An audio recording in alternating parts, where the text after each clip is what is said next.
Today I'm Yor Forger from the Anime Spy family, and I'm going to make the Pastry of Knowledge to help Anya become smarter. The story of Spy Family follows a spy named Twilight, who's also known as Loid Forger, who has to build a family to execute a mission, not realizing that his adopted daughter, Anya, is a telepath, and the woman he agrees to marry, Yor, is a professional assassin. Now we're going to get started with making some macarons. You're going to want to mix all the dry ingredients first, which is the almond flour and the powdered sugar, and sift both of them together.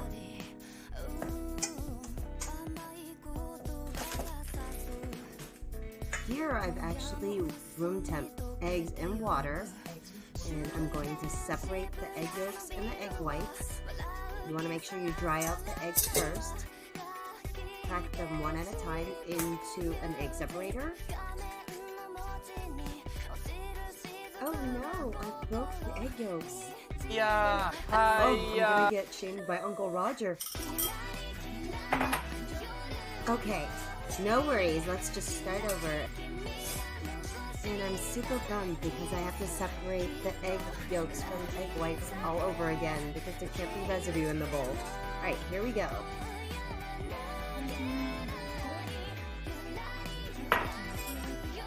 Alright, now it's time for your stand mixer. Now you're going to take the whisk attachment and you're going to gently turn your mixer on low speed and then slowly add in the 4th cup of granulated sugar until it's a little frothy in the beginning and the sugar's all in there, and then you're going to turn up the speed to high.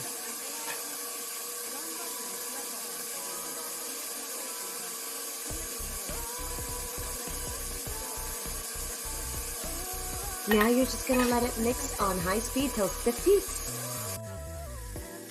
During this time, I like to prepare my piping bag. I usually use a 16-inch piping bag with a round tip. I find it the best for piping macarons.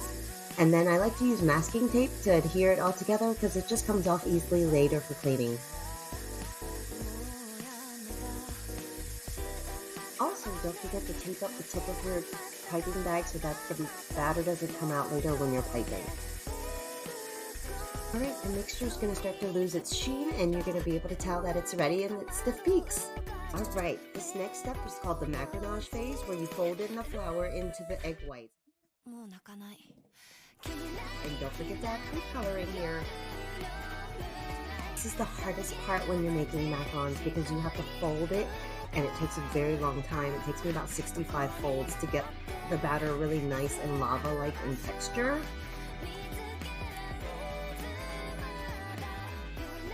I like to use a tall beer glass to hold my piping bag upright while I fill it with batter.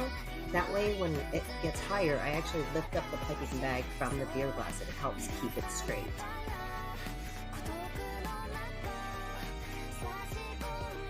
Alright, lift up your bag, tie it off, and it's piping time!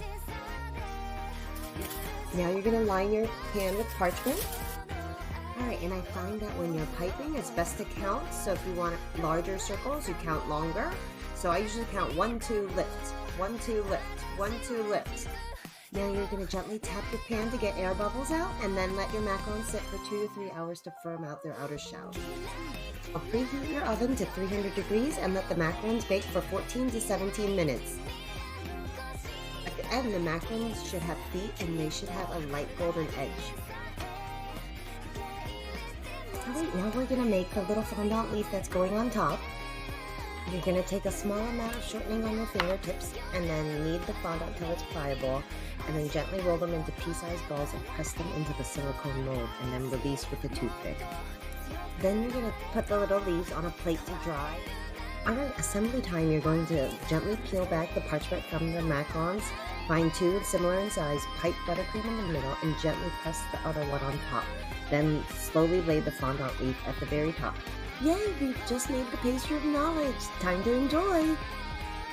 Thank you so much for watching, and let me know what I should make next. Bye!